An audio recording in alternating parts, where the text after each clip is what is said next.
laawolkisal ko laawol peewal e ɓantal. yetti Allah subhanahu wa ta'ala e jarnimo ɗi nemaji makko e ɓure makko teddule ko moƴƴi e meɗen teddini en o nemini en o tawni en o sappo sakkitoro ndu lewru ɗo watti e nemaji ɗi wonduɗen e mum ɗi tori Allah subhanahu wa ta'ala yo arsuko en andutugol ɗi jarnamo e majji yettamo e majji wakkilo waɗira ɗi fi ko welatamo kon kanko Allah subhanahu wa ta'ala ha o weltano en aray koye ɓeydu wakkilare fayin koko laawoto so on ti wakkilaki fewndo ka weli heɓude ɗon o haɓɓitoyke ko tuma mettoyi heɓude o wakkiloto o heɓoyta ara men no makani en hari sellu sallallahu alayhi wa alihi wa sallam si wonɗo ka sunan tirmidhi o musnad imam ahmad mo tirmidhi wi mo selli alhakimu naysaburi sellini mo namu dahabi tawtimo ɗon maki اغتنم خمسا قبل خمس صحتك قبل سقمك وشبابك قبل حرمك وغناك قبل فقرك وفراغك قبل شغلك وحياتك قبل موتك نارماكي يونت دون وكيلو اندر جوي وغولا ادين دوم ادو جويجي هيدوجي دون دين arde o maaki yontigi wakkilo fewndo ka o selli ɗon o waɗi nawnare aray hewto on tigi waawi wadde ka cellal ɗon o waawata waɗoygol ɗum si o nawni o maaki yontigi wakkilo ka o woni suka ɗon ka o hecciri ɗon o waɗi fewndo ka o hecciri ɗon ko o waawi wadde ɗon kon o waawata waɗoygol ɗum si o nawyi o maaki ka on tigi mari goɗɗum ɗon ka o aldi ɗon yo wakkilo o dépensa fil islamu on o waɗa moƴƴereji o waɗira jawdi makko ndin o waɗi si o waɗali ɗum fewndo ka o mari ɗon sanga basal ngal aroyi o wawata wadde basal no jani wonde neɗɗo yaha sikka o laawike basal ngal hewtomo few ko mari ko lanna o niisa noon ko hayno o waɗa ko moƴƴi ɗum fewndo ko o marno aɗa maki on tigi wakkilo de fewndo ka o mari ɗon ado basal hewtude laɗo maki on tigi wakkilo fewndo ka o hetti ɗon hettare heɓugol temps vide ɗum aroyay sa'aji goo tawa on tigi wawata few tawa occupation ji ɗin ɗuuɗi ɓeygur nden ɗuuɗi golleji ɗin ɗuuɗi responsabilité ji ɗin ɗuuɗi tawande kadi o wawata so wi yo janngo alquran ɗo yo fuɗɗota ha juhuyanti o doga ton kala ko o nangi fi waɗugol dewal tawa pihum adna ari accintinnimo aɗo maki fewndo ka on tigi hettiɗon fewndo ka tawata on tigi ko silbatere jo ka tawata haajuji ɗuuɗirama yo wakkilo fewndo ɗon aɗo mapare hewtademo o maaki ka sakkitode yonti wakkilo ka gurdam mum ɗo o ɗaɓɓa ɗo aljanna Allah on ko ɗo o ɗaɓɓete ko ɗo o heɓoto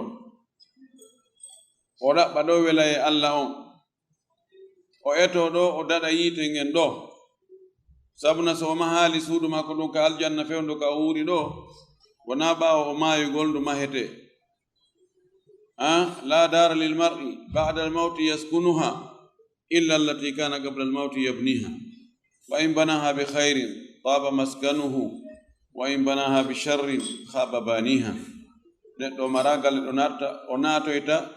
o weera e muɗum ɓaawo mayde makko ne sinaade o mahuno ɗen ade o mayde ɗum haray koye mbiydu wakkilare haray ado landal arngal ɗo ngal e weɓutugol ngal komi anditinta en ɗo ko o subaka no woodi e wonɓe arde waala juulugol ɗo ha e 4 heures du matin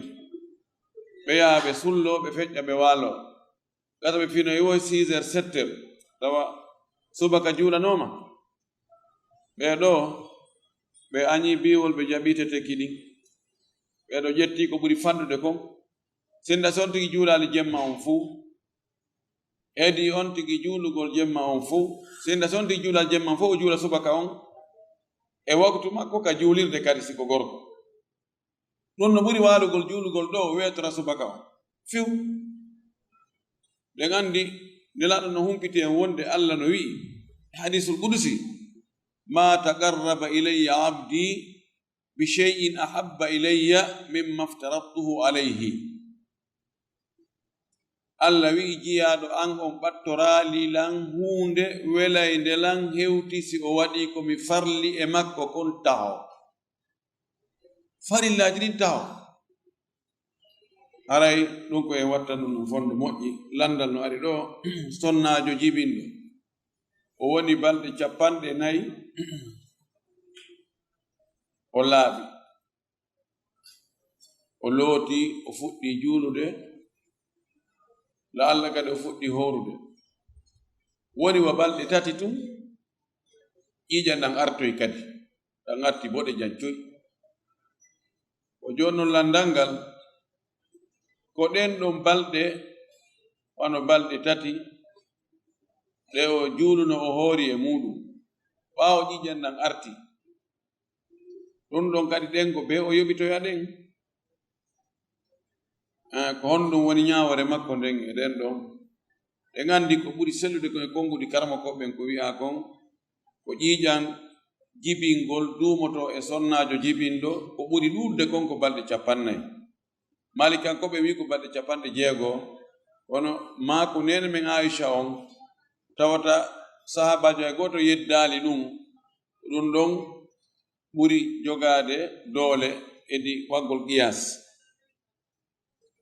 ko ɓuri juutude kon ƴiiƴan nan ko duumoto e hoore o sonnajo jibinɗo konte ko ƴiiƴan jibingol tawa ɗum haɗaymo juulugol haɗaymo hoorugol ko balɗe 50 si ɗum timmi aray siɗan tajali ko yo looto o fuɗɗito juulugol ngol siɗan taƴi hakkunde ɗon ko fewno kaɗan taƴi woo ko yo looto o fuɗɗito juulugol o waɗi sonnaɓe goo ɓe sikka e kamɓe ko betima balɗe 50 so o fuɗɗito juulugol hay si ɗan taƴi ka balɗe 10 arane ɗum ɗon ko faljere hay si ko bimbi ñande o jibini ƴiiƴan nan taƴi ko yo looto o fuɗɗito juulugol ngol de kono si ɗan continue ɗan jokkodiri ha timmoye balɗe 50 ɗan taƴali ɗo aray lanni aray ko yo looto o fuɗɗo juulude ɗan ɗon wonɗan yeeso ɗon kontama joni ko ƴiiƴan ñaw ko wonɗo e seeñade ma wonɗo e sonsade yon noon ɗen balɗe 3 ɗon ɗe o juuluno o hoori e muɗum ɗen ɗon inchallahu korka kan ɗaka selli e julde makko nden bal hay ƴiiƴan artoyɗan ɗon ɗan ɓaawo balɗe 50 ɗen ɗan ɗon haɗatamo ko juulugol simo waawi horude kadi haɗatamo o horugol ɗan ɗon kontama joni ko ƴiiƴan ñaw kono yaw o yilto ka docteur ɓe gynécologue ɓe ɓe ndaara ko honɗum taw si wona nawnare taw si wona ella goɗɗo goo en tori kallah hawɗin e sawabu fayin sonnajo landi fiiɗan ƴiiƴan sonnaɓe ɗan no wondi e complication ji moƴƴi non sonnajo kadi wonɗo ka gaɗa keeri to o wi o ƴiiƴan balɗe ko wonno yiide kon haa balɗe ɗen timmi ko woowi kon ɗan continue ma ɗum ɗan taƴa wano ñallal balɗe 2 kadi ɗan fuɗɗito haɗa ko honɗum ñaawore makko nden ɓe andi malikankoɓen kamɓe inni si tawi balɗe konti woyiide kon timmi ɗan taƴali yo ɓeydi ɗum balɗe 3 istitharan aw istidharan si o ɓeydi balɗe 3 kadi fayin ɗan taƴali ɗan feƴƴo yeeso aw haray yo looto noon joni o fuɗɗo juulugol waɗi haray andama joni ko ƴiiƴan ñaw kono ko selli kon on ɓeydugol ɗen balɗe 3 ɗon ɗum ala ton kaɗan ka balɗe ɗen konti wono yiide kon ka timmi wo yo on tigi o loto fuɗɗo juulugol tentini si tawi couleur majjan on change hakkunde ko wowno yiide ko jiiƴan fiilayru yiiƴan jogiiɗan mbaadi yiiƴan fiilayru ɗan ɗon lanni yiiƴan goɗɗan go ari ɗan wonda e ɗin mbaadiji ɗon haray ɗon kam hatuman anndama yiiƴan ñawu amma noon jooni si woni misal e gollaawol ɗo ɓeydike balɗe ɗiɗi e ko wowno yiide kon ko balɗe jowono yiide ɓeydike balɗe jeɗɗi ɗan taƴii ɗon lewru aronnu kadi wontoye fayin balɗe jeɗɗi siɗan taƴi artoru ndu wonti kadi balɗe jeɗɗi siɗan taƴi joni o andi adama kon e giwol ngol balɗe joyi yahita e wonti joni balɗe jeɗɗi joni hande kadi haa balɗe jeɗɗi timma siɗan taƴali wona yo juulu wona yo hooru ko si heɓi balɗe jeɗɗi ɗan feƴƴo yeeso kadi o aray o andi joni wonti ƴiiƴa ñaw e ko yo accu juulugol o acca hoorugol mi mana aada sonnajo on no ɓeydo no ɗuyto kadi ara joni wonde ko balɗe joyi yaha wontoya balɗe tati aray ɗum ko ɗon alhaali on data ko ɗum waɗi sonnaɓe foti e ndaarugol mbaadiji ƴiiƴanɗan si feƴƴiti tun ka wowno ɗon yon tigi ndaaru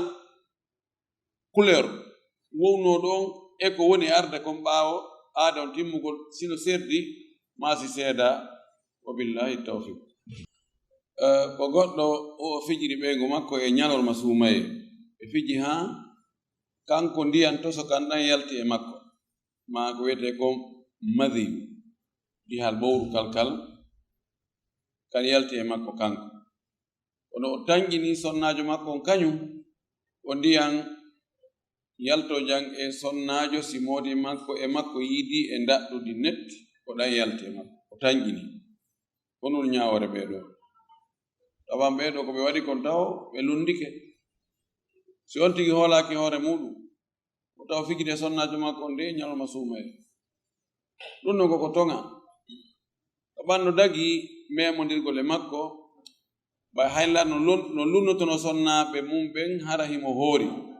kono nen men Aisha maaki ha ko kanko noon ɓuri on wawde hoore muɗum goy manamum si on tigi no waawi hoore muɗum no waawi e memodirde e makko fijidugol e makko seeɗa fijindaaru gaanirɗu kono so andi hoolaaki hoore makko wota o ukko hoore makko e probléme ɗo si ko madhabi Imam Malik on ƴettuɗen haray ɓeɗi ɗo non no fawi ɓe kaffara korka maɓɓe kam boni Imam Malik wi madhi si yalti e goɗɗo tawi ko tembete o yaltiniri mo oɗo haray korka makko kam boni kaffara waɗɗike mo kadi luttuɓɓen ɓe inni ɗum bonnata korka ɗuyte noon baraji ɗi si bonnali korka haray andi kan itte sikke waɗɗingol kaffara yon noon o sonnajo ɗo tawata si tawi kan no anda mo tewi ke pas yaltini ndiyam maniyu e mum arna madiyu maniyu on tigi ndiyam yaltojan ɗan si gorko e debbo yiidi si ko ɗan ɗon on tigi yaltiniri no o yaltiniri ɗan wo e nder ñalla suumayelngal kan ɗum ɗon haray no fottana wonde haray ma jumhur en no yaari ɓurɓe ɗurde ɓe karama koɓe no yaari haray korka makko kan kam boni few heddi ko honɗum fawimo ɗum ngal ɗum ñallal ngal boni o heɓi bakkatu joni noon kono ko honɗum fawimo ɗon ko kaffara woɓɓe en hi Imam Maliki e Abu Hanifa wi ko kaffara Imam Ahmad Imam Shafi'i wi ko yo tuubotoro Allah yaafoye o yoɓa ngal ñallal ɗon kono noon mo jogi bakkatu mo wolnaɗo ɗo si tawi ko ngol konngol ɗon ƴettuɗen mi wiye hi aray o sonnajo ɗo kanko ñallal ngal bonirimo few waɗɗimo yoɓogol ñallal lonto ngal ɗon e hoore na yo taƴungal ngal boni na yo taƴungal few o hooray ngal o yoɓoyal ngal kadi o tuuba kadi o pellet mo jogi bakkatu sabu koko innata waɗe kon ñaloma suuma e ko ɗum o waɗi o jarbi ko haɗa ko aray ko watta ngo illa muradu moƴƴum si tawi e wiiɗo hanki gorko o yani ɓeygu makko ko yata wano balɗe tati e nder suumaye nden ñalorma kadi en wi kanko gorko on no fayi mo kaffara joni no sonnajo on sonnajo on si tawi gorko on fayda force mo dolumo ɓayno ɓuri mo doole hulɓinimo ha o jaɓiri ɓay feere ala aray o fayimo ko yoɓugol ñallal ko ɗum fawimo fawakimo kaffara imam malik abu hanifa inni si tawi kankadi o newnuno moƴƴi tawi ɓuri ko sattinali gorko on are makko tun o tawi fayde ko saɗi ko tooli ɗon haray kamɓe ɗiɗo o noon kaffara no fawiɓe waɗi ko ɓe waddu tawi ɓe fof mo ɓe no weltori ɗo hay ɗo imam shafi imam ahmad en kamɓe kadi fayi ɓe yahoy feere zahiriyankoɓɓe ɓe inni ɓay ka hadis lar sallallah alih sallam ka oya arnoɗo no duppita hoore mum nden inni mi halkike mi maayi mi borrama yooyi woya yo nene mi yani e ɓeygo an tum ɓe nyanoma suumaye nelaɗo ko kanko wi'i waɗu kaffara woɗano fi sonnajo makko on mo andile ko kanko o yani e sonnajo makko on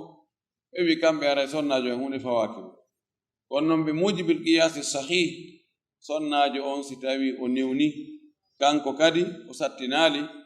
aray ko waɗɗi gorko on kono no waɗɗimo kanko sonnajo on ko waɗi ko heewi kon e ñaawoje ɗen kal islam ko worɓe ɓen tuggete ɗon ara sonnaɓe no naati nder toon so en ndaari khitabu on khitabu shar'i no alqur'ana yamirta noon siko juulugol siko hoorugol siko zakkugol siko hajjugol siko ɗuma fayde fof ko worɓe wona wolne sonnaɓen kono naata nder toon innataake ɓay ko damir worɓe woni ko wowla sonnaɓe kan concerna ɗum aray ko ɗum waɗi ɗo kanko kadi ɓayɓe fof ɓe no harmina e maɓɓe waɗugol ɗum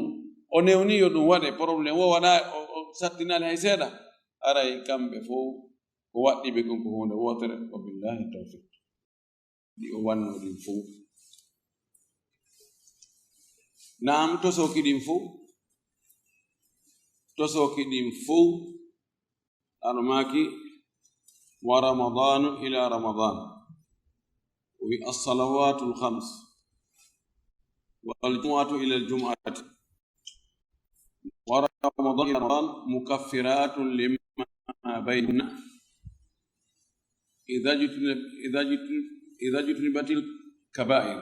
wa idha lam tughsha al-kaba'ir ɗe julɗele jowi mo juuliɗe e jumaare nden o juuli jumaaje ɗen suumaye haa suumaye ɗiɗo Allah waɗa ɗiɗo sabu si o jaɓi yaafagol bakkatuuji watteɗi hakkunde majji ɗin kono noon ko si bakkatuuji njani ɗin woɗɗitama amma bakkatuuji njani ɗin ɗon ko ɓe heɗnane tuububuye feerejo on tuububuye no jogi shartiji muɗum shartiji tuububuye ɗin si tawi ko hakkunde on tigi Allah tun bonnere nde woni annadamu ala ma fata wal azmu ala adami al auda wa ijtinabu al asbabi allati tuaddi ila al auda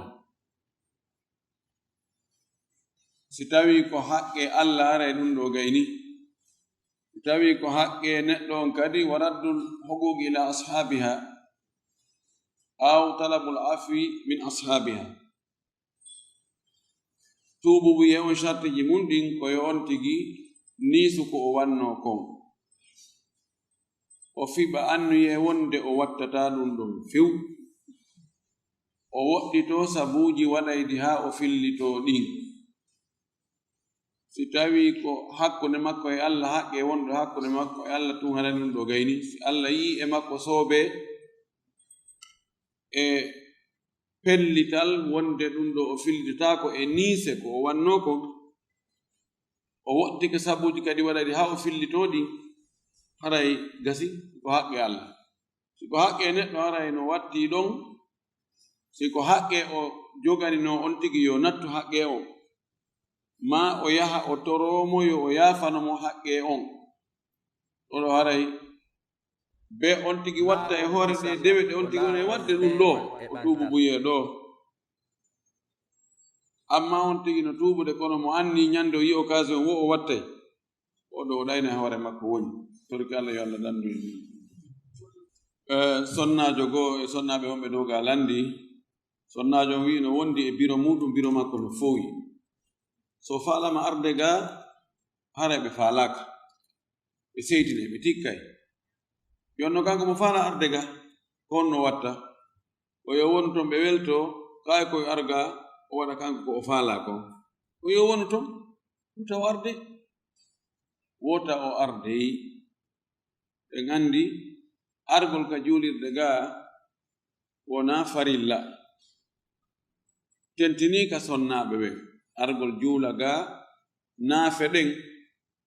wona farilla hay hoore worɓe ittesi ke sonnaɓe ɓe amma dankagol mawɓe muɗum si ala goɗɗo go ko dankoɓe ara ko farilla